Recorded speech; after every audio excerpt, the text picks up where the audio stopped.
How's it going, guys? Welcome back to Fireside Yankees. Yesterday's game, obviously a win, 4-1, and you won't believe this. Texted the group chat, Sam and Ryan, saying, we need a Juan Soto takeover game. Within 5 minutes, hits his first home run. I just keep getting messages from Ryan. He's hit another one. He's hit another one. He's hit another one. We got the Juan Soto takeover game we needed. Of course, now he had all 4 RBIs. You would hope that the Yankees would produce a little bit more run, production, but we're not going to complain about a win. We're going to talk about that briefly along with Nestor Cortes, who had an electric performance. That was the all-star version of Nestor Cortes. Of course, Chicago's horrible. You need to dominate teams like that. But we love to see that from Nestor. He was dotting the I's, crossing the T's, 9 strikeouts. He looked fantastic. That backed up with Marcus Stroman's recent performance. Those 2 performances what we need to see from those guys. Like that is what we needed to see to at least give us a little bit of sense of life and hope. There's a pulse there. These guys were ice cold in the morgue already. We needed that sense of life, and I think we got a little bit of a spark, a little twitch of life there. So I'm really excited to see what they can hopefully keep compounding on those 2 really solid performances. But Ryan, thoughts about yesterday's game? Juan Soto, Nestor Cortes. Obviously, the Yankees promoted Peraza this morning. We'll talk about that. The infield replacing Jazz Chisholm. Obviously, that injury there is very concerning. UCL stuff. What are your thoughts so far?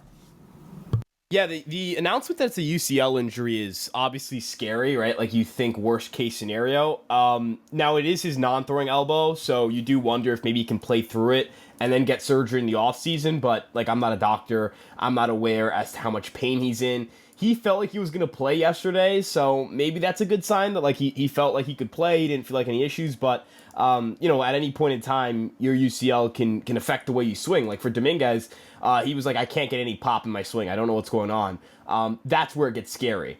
Now, looking at the situation with this infield right now, obviously they're so much worse if they don't have somebody like Jazz Chisholm in their lineup. And look, Oswald Peraza has been hot as of late. Since the All-Star break, he has a 169 WRC+. He's hit 7 home runs, 407 OBP, 659 slugging percentage. But he's still been, for the season, pretty underwhelming, right? He has a 94 WRC+. And then if you compare it to the kind of hitter he's been at the major league level, it's also not great. So, Alex, it kind of feels like, he's not going to be a major league caliber hitter at the next level. And then the other thing I have to wonder is, does Peraza coming up maybe mean that, it's not as serious as we thought? I don't really know, because if their answer to Jazz Chisholm going down is, we'll be fine with LeMahieu and Chisholm and Cabrera, I'll disagree there. I think that's a situation where you should get up a guy like Durbin, or you should get up a guy like Vivas to get, steal at bats from somebody. And then my last point here when it comes to Cortes, that was a really good start. I don't care if he's pitching against, I don't care if he's pitching against a AAA team, right? Like, he's pitching a major league game.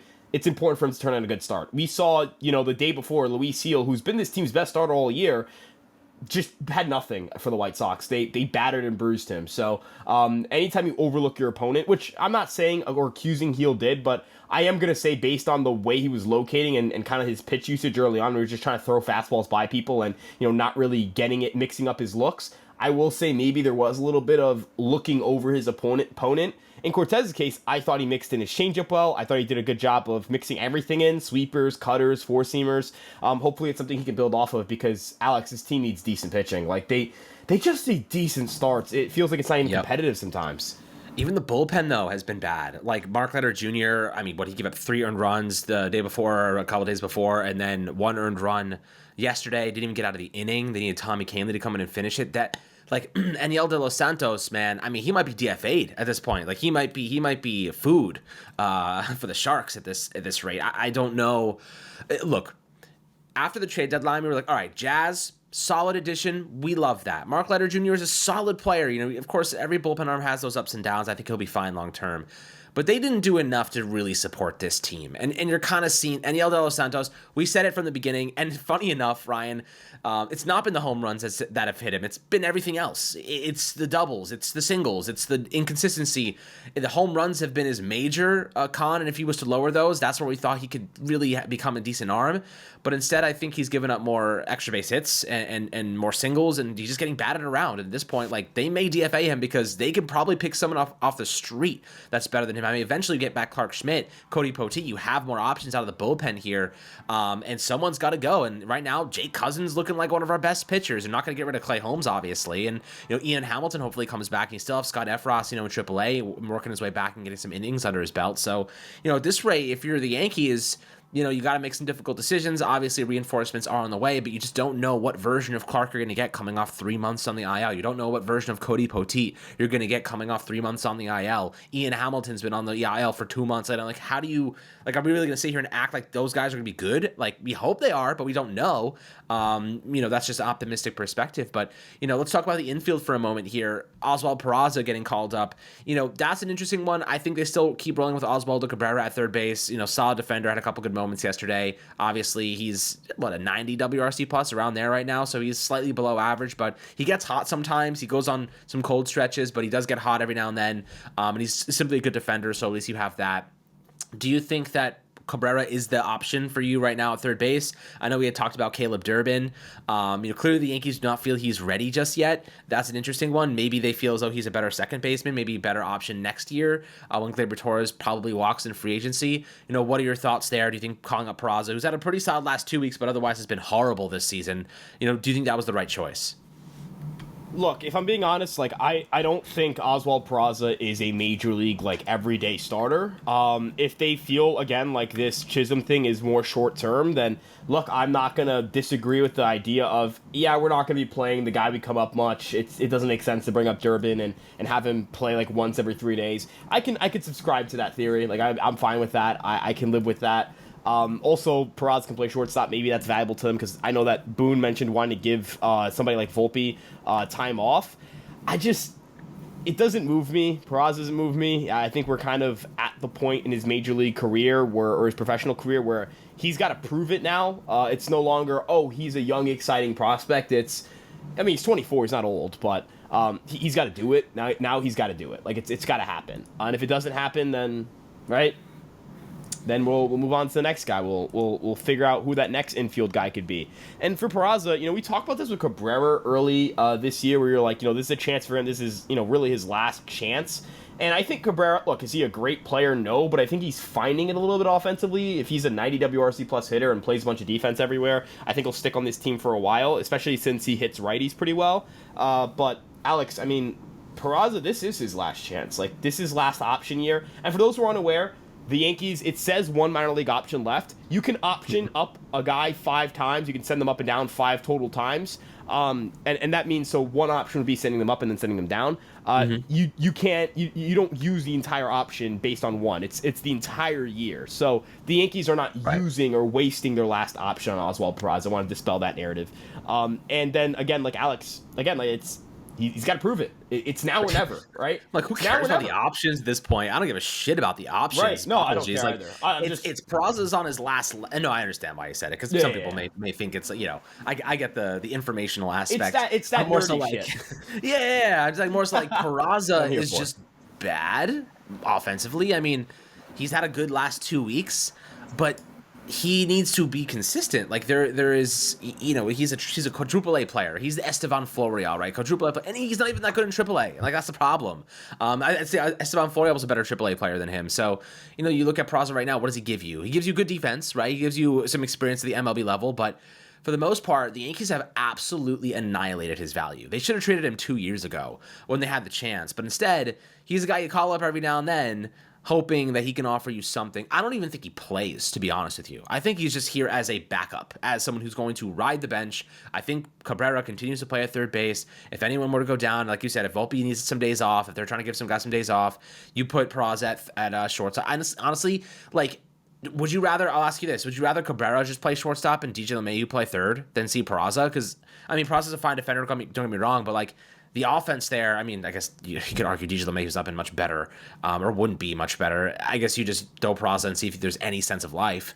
But it's interesting, why do you think they keep, keeping Caleb Durbin down? Is there a reason do you think he's ready? Or do you think maybe they just don't love him at third base? Why do you think Durbin, who's looked really good recently, has had a really good AAA season, why is he not getting that call up? Yeah, so a couple of points here. So on Peraza, like not trading him, I think there is a conversation to be had that like, what if teams just never wanted him? What if teams are pretty aware that that guy's not that good, right? And I wonder if that is something that plays into this. As for Durbin, as I kind of mentioned with Peraza coming up, like me not being too upset that it's him over like Durbin, who I like more, Vivas, who I like more. I don't know if Peraza's necessarily going to play a lot, right? And again, maybe this is kind of showing their hand a little bit that Chisholm's injury isn't season-ending, hopefully, right? Because if Chisholm is out for the rest of the year and it's like, Cabrera can figure it out, or LeMahieu can figure it out. We're It's so like, cooked. If it's we like, lose Jazz for this season, we're so plan. cooked. Right, it's like that's a dog shit plan. That's a bullshit, stupid fucking plan. I wouldn't put it past the Yankees to think like DJ LeMahieu and Oswaldo Cabrera can platoon their way to a World Series, but like I think it's a bullshit plan. I want to clarify, like I want to emphasize it is a bullshit plan if that's their long-term plan. But if it's a 2-week plan, who cares, right? Like it's 2 weeks, 3 weeks, whatever it may be. I'm not going to get caught up in a Durbin should have come up to play like 10 times in the span of 20 days. Like I'm not going to get caught up in that. When Rice came up, they called up Rice because Rizzo was done. Like Rizzo, I mean, I don't know what Rizzo. If Rizzo's not done. Coming back soon, like I don't know if he comes back this season. You can't get Rizzo and put him back in the postseason lineup without any reps. Like you can't. No, he's just not. He doesn't hit for any power. Like it's at least the underlying numbers for Rice. It's like if it gets it, he can get it going because the barrel rates are pretty good. Whatever it may be. Rizzo, there's nothing encouraging there. So. As it pertains to him, I don't think he's coming back. But like, maybe again, Peraza, that's an indication of how bad it is, or how not bad it is. Maybe I don't know. Yeah. And then kind of like my last point here when it comes to like calling up Durbin again, like if he's gonna come up, he should play every day. That's my thought process. And they could be waiting for Gleyber Torres to leave to be for him to get the chance. He'll get spring ball, tons of opportunities to show it. And also, like Durbin, it's August 14th. I'm not saying that Durbin is like it may not be the last chance Durbin has to come up. You never know what happens. True. And again, like he's had 53 games in AAA. I'm not saying that you need to play 100 games in AAA to come up, but it's not like he's rotting there. I don't think the Yankees are like I don't think they're like having him rot there.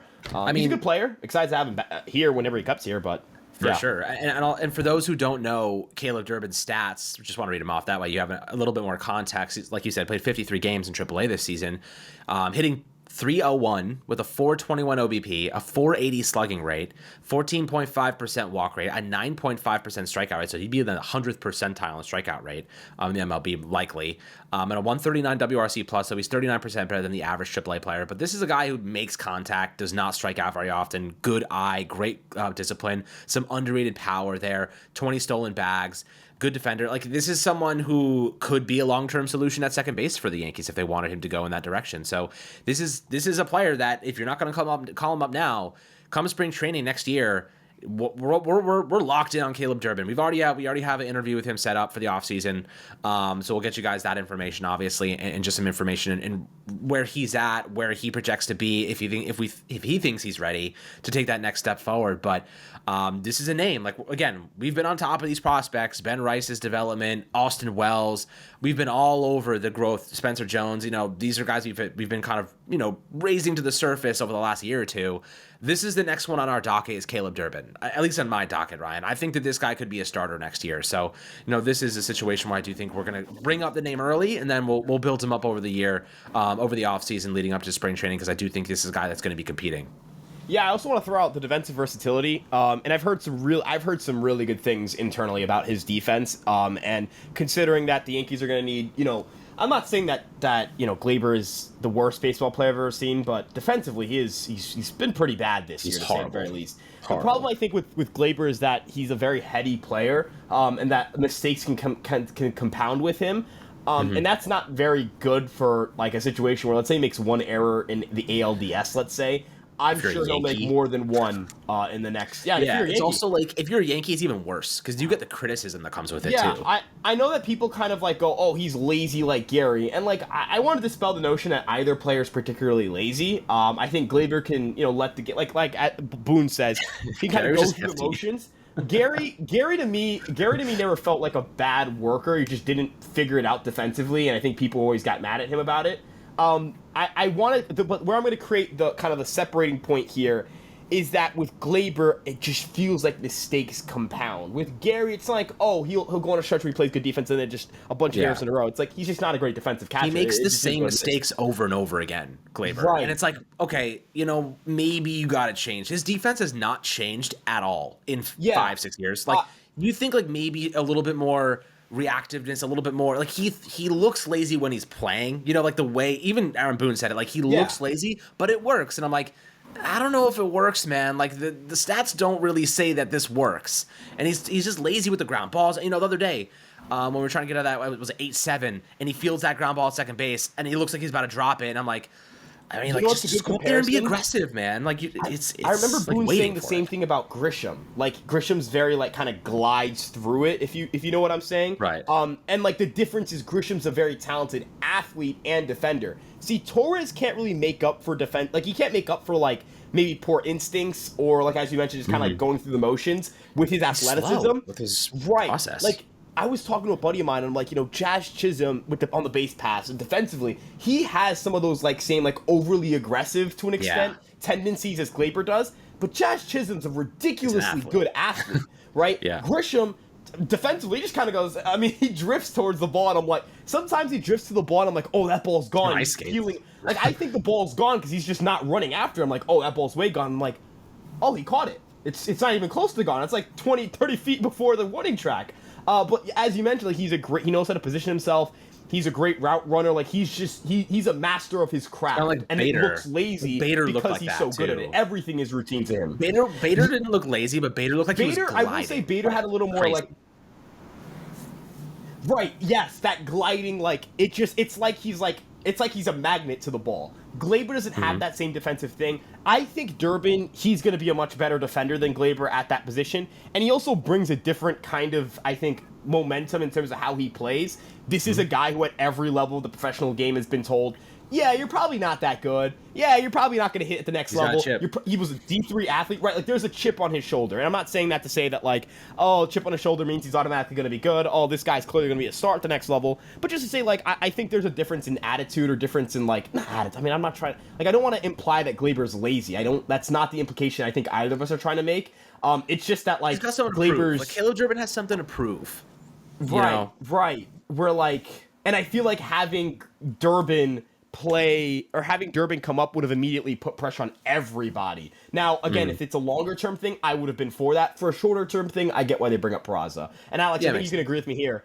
If Chisholm's out for the rest of the year, which I don't want that to be the case, Durbin should come up because there are guys on this team who need their playing time challenged. And it needs to happen. You know what I mean? Yeah. No, and I agree with you. And for what it's worth, if Jazz does come back, can we just make the decision now that he's leading off when he does come back? Because I can't fathom another day with Verdugo leading off. It's just, I mean, he had a hit and a run yesterday, but over 5 at-bats, that's still 20. You're still hitting 200. You know what I mean? But even his run, like he scored the run because he almost hit into a double play with Volpe at first. Soto hit a freaking home run in. Right. And I think, I'm not trying to sit here and make the case that, like, Alex Verdugo is the worst player I've ever seen. But again, like, we're going to do the Alex Verdugo in 2024 versus Aaron Hicks in 2022. Aaron Hicks in 2022 had a 91 WRC+. Alex Verdugo has an 87 WRC+. He's not good. Like, I feel like it's so weird. And, like, I know that people will argue, like, well, Chisholm isn't a traditional leadoff hitter. Who gives a shit? I don't care.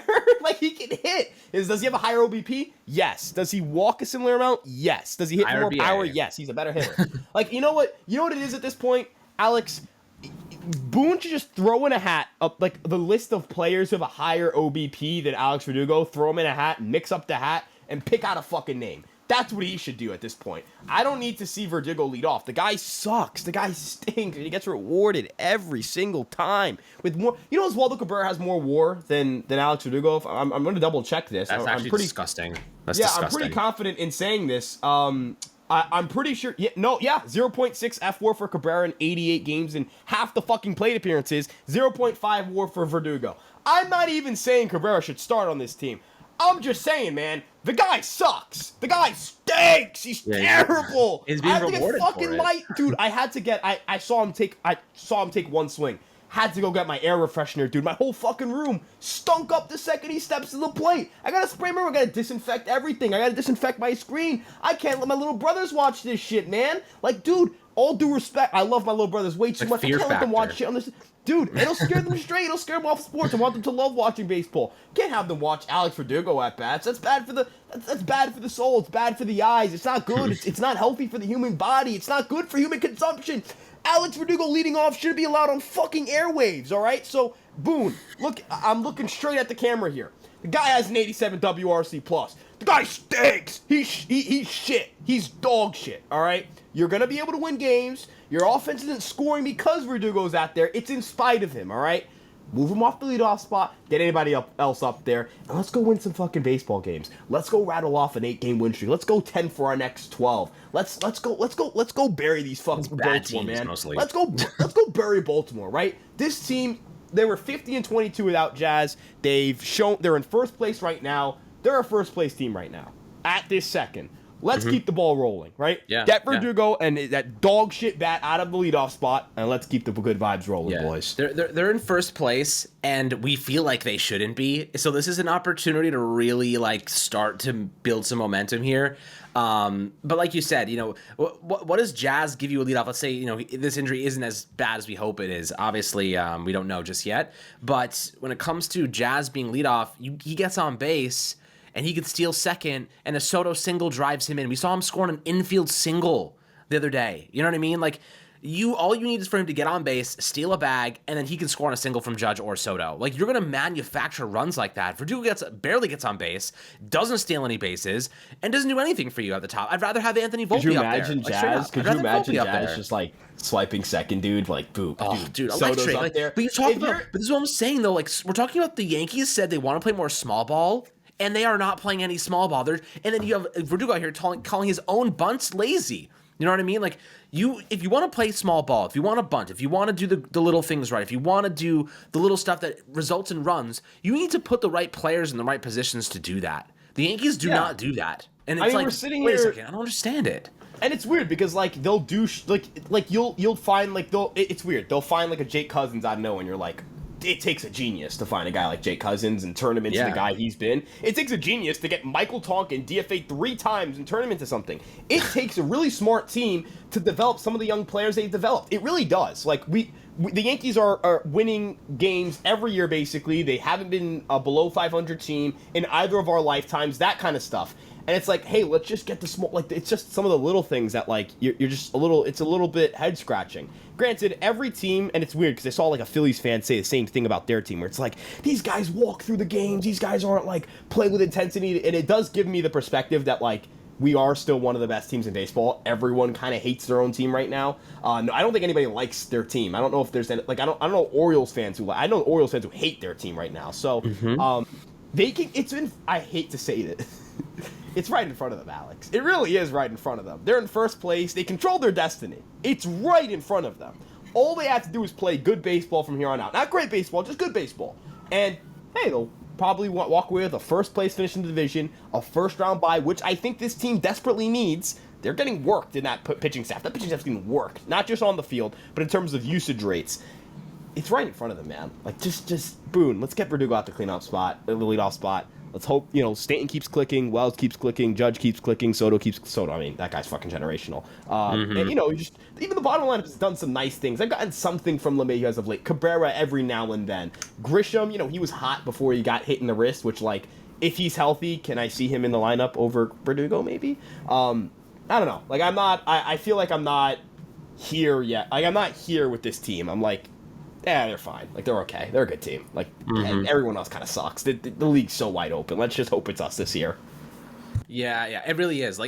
All these good teams are struggling in their own respect. So the Yankees just have to get hot at the right time, but it also means putting the right pieces in place and gathering the momentum before the playoffs come. We need to figure out the leadoff spot before the playoffs come. We need to figure out who's playing third or who's playing this guy or rest or who's going to be helping the bullpen before the playoffs come. Because if you go into the postseason testing things, that's where you're going to run into problems. You have to have this stuff figured out well before then. So the next 2 months are imperative to that equation. So guys, always happy to hear your thoughts about this down below in the YouTube comment section. Make sure to like and subscribe as always. And we'll catch you guys on the next Fireside Yankees episode.